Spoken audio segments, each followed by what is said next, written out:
여러분 안녕하십니까? 대장동 의혹의 핵심 관계자인 유동규 전 성남도시개발공사 본부장이 오늘 오전 검찰에 체포됐습니다. 검찰은 유 본부장을 상대로 대장동 사업의 수익 배분 과정과 로비, 특혜 의혹에 대해서 강도 높게 조사하고 있습니다. 그럼 먼저 서울중앙지검에 나가 있는 취재기자 연결합니다. 이재희 기자, 유 전 본부장이 원래 오늘 검찰에 나가기로 돼 있었는데 갑자기 체포된 거죠?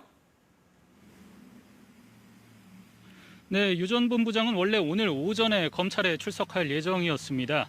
그런데 갑자기 새벽에 복통을 호소하며 응급실을 찾았습니다. 검찰에도 소환 시간을 늦춰달라고 요구했습니다. 이 때문에 검찰은 유 전 본부장이 어제에 이어 오늘도 소환에 불응할 것을 우려한 것으로 보입니다.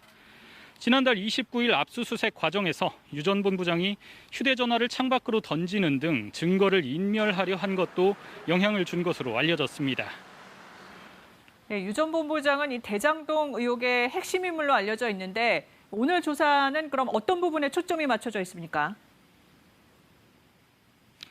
네, 유 전 본부장은 성남도시개발공사의 기획본부장과 사장 직무 대행까지 지내면서 대장동 사업 전반을 진두지휘한 인물입니다. 사업 시행사인 성남의뜰 주주 구성과 수익금 배당 방식 등도 설계한 것으로 지목되고 있습니다. 검찰은 유 전 본부장이 화천대유로부터 금품을 받고 사업 과정에서 특혜를 줬는지 조사 중입니다. 특히 화천대유 관계사 천화동인 5호 실소유주 정모회계사가 제출한 녹취록과 관련해 사실관계를 확인하고 있는데요. 녹취록엔 화천대유 측 관계자들이 정관계를 상대로 수백억 원대의 금품 로비를 한 정황이 담긴 것으로 알려졌습니다.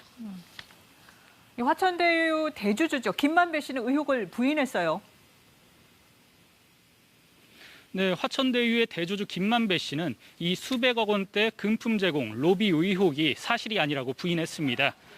개발 이익이 예상보다 증가하자 투자자들이 이익 배분 비율에서 우위를 차지하기 위해 예상 비용을 부풀려 주장했다는 겁니다. 또 그 과정에서 과장된 사실들이 녹취된 것에 불과하다는 게 김 씨의 반박 내용입니다. 네, 유 전 본부장 조사를 시작으로 수사의 속도가 날 거라고 봐도 될까요? 네, 유 전 본부장이 대장동 의혹의 중심에 있는 만큼 그럴 가능성이 큽니다. 먼저 의혹의 또 다른 핵심 관계자 남욱 변호사의 지인인 정모 변호사가 세운 유원홀딩스란 회사가 있는데요. 실소유주로 유 전 본부장이 지목되고 있는데 대장동 사업 수익금이 이곳에 흘러가게 돼 있던 것 아니냐 의혹이 제기되고 있습니다. 유 전 본부장이 화천대유 관계사 천화동인 1호의 실소유주라는 의혹도 나오고 있습니다. 검찰은 일단 유 전 본부장을 체포 시한인 48시간 내에 최대한 조사하고 신병 처리 방향을 결정할 전망입니다. 또 다른 관계자들도 잇따라 불러 조사하는 등 최대한 신속히 수사한다는 방침입니다. 지금까지 서울중앙지검에서 KBS 뉴스 이재입니다.